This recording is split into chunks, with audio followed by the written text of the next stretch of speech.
Hello, hello. Nobody's on yet, but that's okay. We just getting started here. I am right now at my favorite place. Let me show you where this is. I'm at Starbucks. Yes, because you know why I'm here? Because I don't feel that I need to sacrifice the things that I love. And if that is my only vice in life, hey, you know what? It is what it is. So that's what we're doing. Starbucks today. So I did a Starbucks run. Well, I haven't done it yet. I'm here in the parking lot and I decided to come and talk to you guys. But yeah, I got a Starbucks run and I'm here I'm here walking the dog. Yeah, I started walking the dog and giving his legs a little exercise and stuff like that.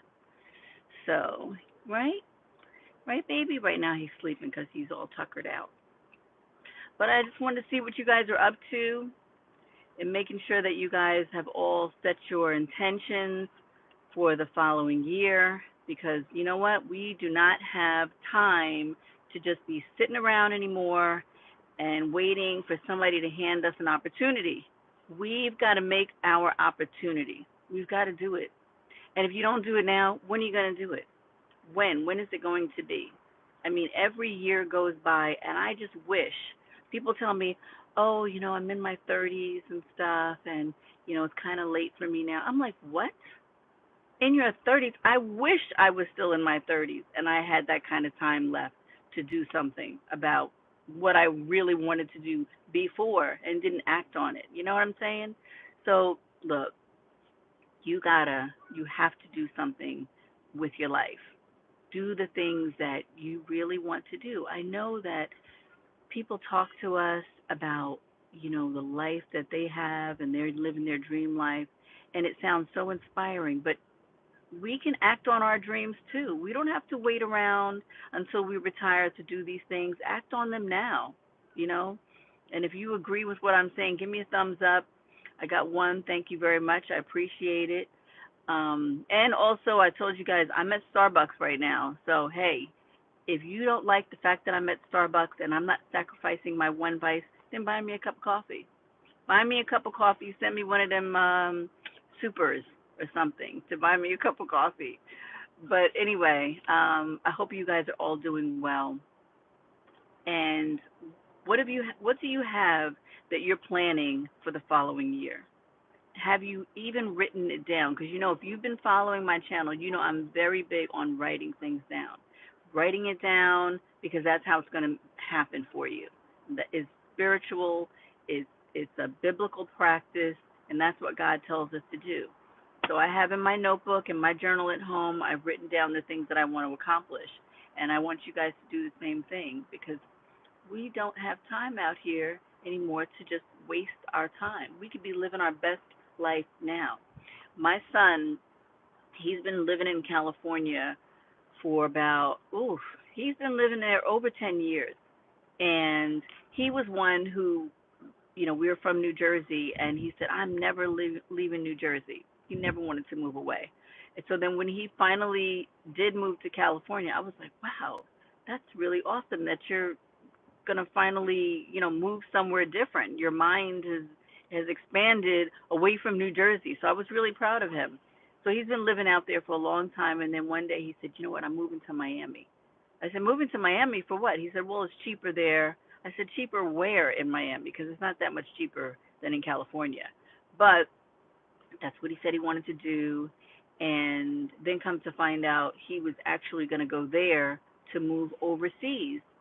And now he's decided to just cut out the middle state, Florida, and he's coming back home to New Jersey to move to Thailand.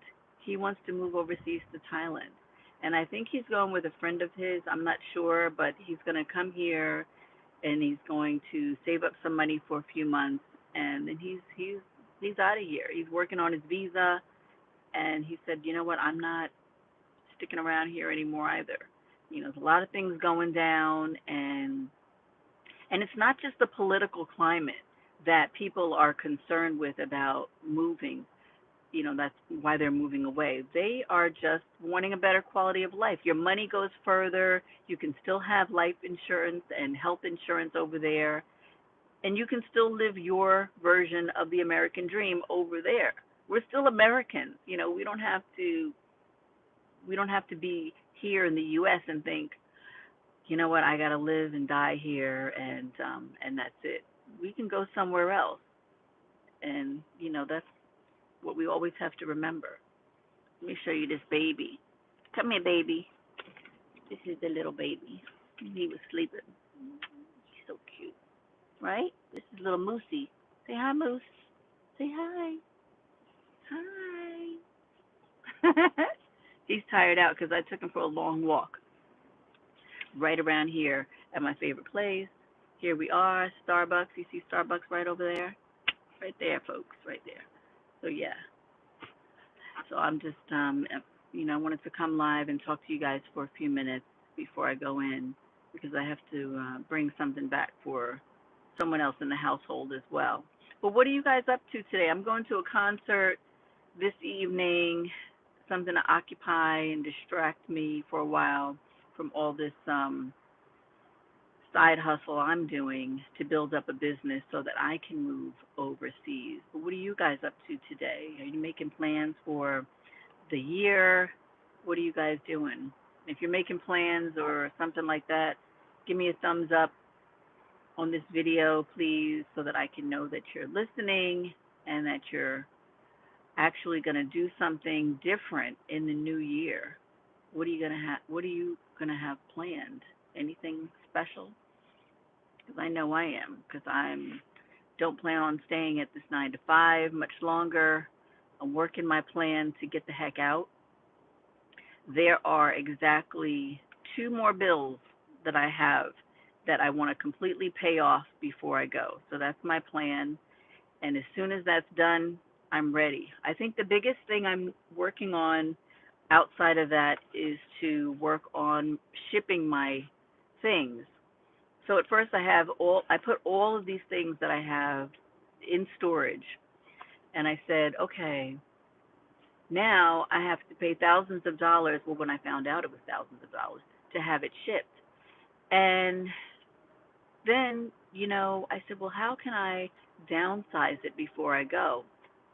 So I said, if I can feel like I can part with it or get money for it from those things to sell them, then that means I don't really need them. So I posted almost everything, all my clothes that I had on Poshmark. And some things sold and a lot of things didn't. And anything that didn't sell, you know what I did? I bagged them all up and shoved them off to Goodwill because I said, I don't really need them. If I'm willing to part with them, that means I don't need them. So the things that I do want to keep I do want to have a piano to go over there. I have my piano in storage. I have my guitar, my amp, those kinds of things. I really want to keep. I mean, yeah, I could get a piano over there, but I don't know how long it would take me to actually get one. So I'm still that's up in the air. My books, I have so many boxes of books, and I love reading. I love my books, so I don't really want to part with those things, but I feel like I might forget the titles of some of them I haven't even read yet. And, I don't know what I'm going to do about that. I might just take like a screenshot of all the books that I have and then maybe put those in Goodwill too. I don't know. But I have a lot of camera equipment, lighting, those kinds of things I can get again. Um, yeah, I could do that. It's not that expensive. It's just an accumulation of things. And then you feel like, wow, this stuff is worth a lot of money because it's an accumulation. But it's still, at the end of the day, it's clutter.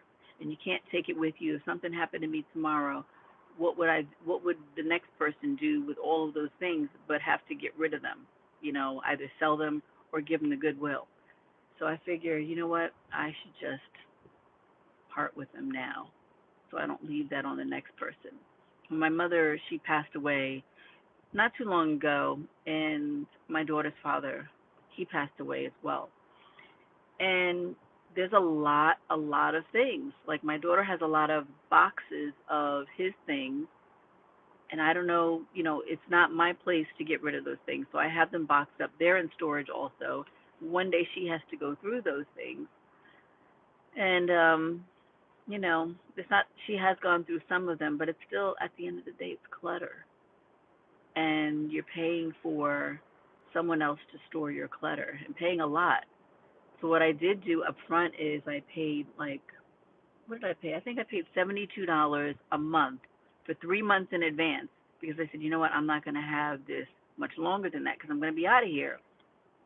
Well, now they just raised the amount of the storage price. I knew they were going to do that, because they can do that at any time, and they can raise it to as much as they want it to be because they go by market value.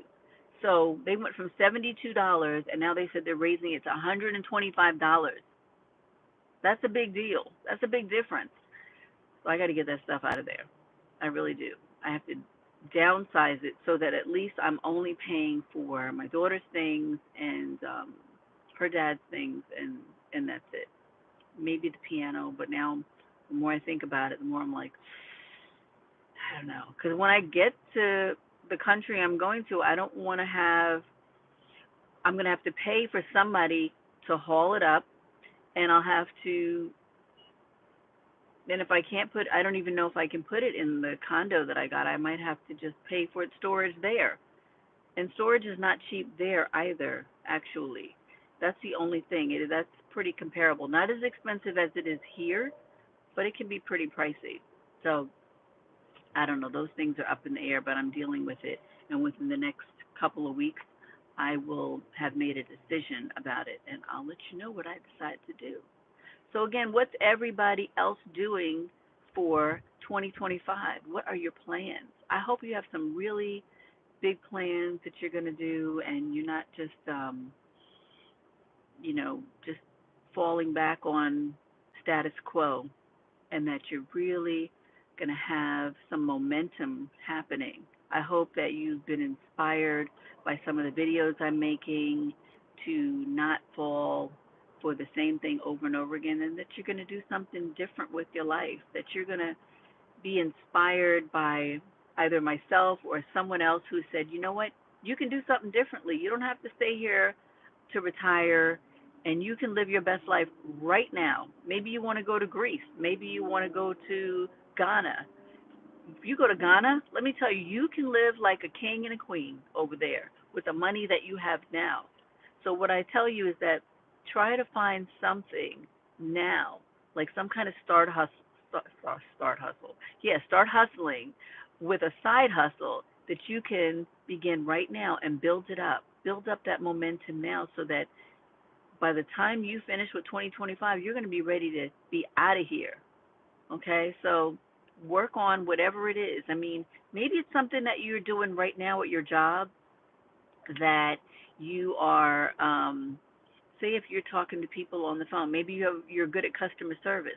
Well, you can do that online, You can do that for somebody else. You can be an administrative assistant for somebody else from overseas. I mean, money is money. You don't need location. Location is not the big issue. It's whatever you can do online. Look for something you can do online. Just recently, I heard about a whole bunch of jobs that were, and I think, did I post that video? I'm not sure. I don't think I posted it yet.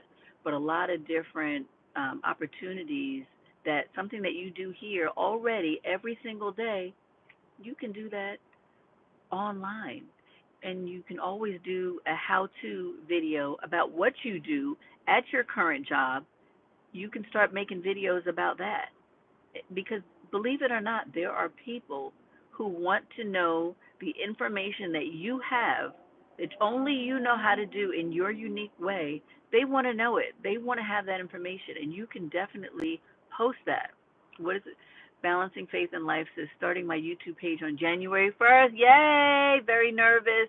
I know, it's nerve-wracking, and it's so funny that you say that because I just I didn't post it yet. I made a video yesterday about how nerve-wracking YouTube can be. I mean, because I used to be a Well, just let's watch the video. Watch the video. Because in my former life, I was doing something else where there's no way in the world that I should have any nerves about you being doing YouTube. You're 55. Do it. Do it. That's the prime age. Because right now, people 50 and over, this is the big industry right now on YouTube. People who are 50 and over, 40 and over even, are watching YouTube more than they ever have and starting YouTube channels more than they ever have. But so definitely go for it. I'm proud of you. January 1st. All right. All right. And post me, like, tag me and let me know so that I can, I'll come watch your channel. Yeah. Congratulations. That's wonderful. But yeah, YouTube can be very nerve wracking because sometimes when people don't talk to you, you don't think that you're talking to anybody sometimes. And when I first started posting videos, I was like, I don't think anybody's watching, and maybe I should stop because, but I had made a commitment to just do it, and that's all it was. It was just a decision that I made to continuously post the videos, and I started for Vlogtober, and I posted every single darn day. I mean, I worked from 9 in the morning till 7 in the evening, and sometimes I would film videos while I was at work, and other times I would wait until I got to the house and I would film videos. But I stayed up for like 3 hours editing those videos and posting them at night. I didn't even worry about, how they say, see where your audience is most active. I didn't have an audience yet. There was nobody watching me as far as I could see. So I might have had like 4 views on a video, and then they increased to 7, and then maybe 10. And but when I was like, okay, finally somebody's watching me, but there's nobody saying anything. Are they still watching? Are they just like scrolling through, clicking on real fast, and then leaving? I don't know. So that was nerve wracking, but I just, like I said, I followed through with my commitment to keep on going, and that's what I did. And then, one of the videos the least one that I expected, the least one that I expected to blow up did, and that's what they say always happens.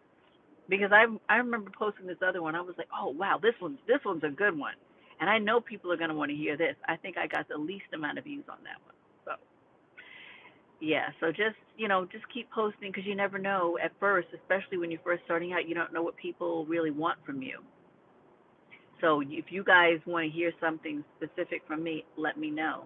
Always let me know in the comments, please. I really appreciate it, and I love hearing from you guys all the time um, because I've gone through a lot, and a lot of times this is my therapy for me to talk to you guys on YouTube and hearing your comments and reply, and for me to be able to reply back. It means a lot to me. So I'm not going to make this much longer because this little baby is knocked out.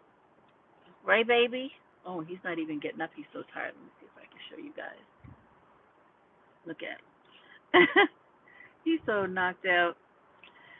But I'm looking at the Starbucks sign over here, right right there. And I'm like, I gotta get my Starbucks on. So I am going to go inside and order my Starbucks. But I wish you guys, if I don't talk to you guys, if I don't make a video or come on live before the new year, have a happy new year. And I got to work tomorrow and the next day also. So that's the other reason why I'm saying that. So you guys, I wish you all the best in the new year. I love you guys. Thank you so much for watching and taking the time out to talk to me. As always, I appreciate it. And take care, and I'll see you in the next video. Ta-ta, darlings.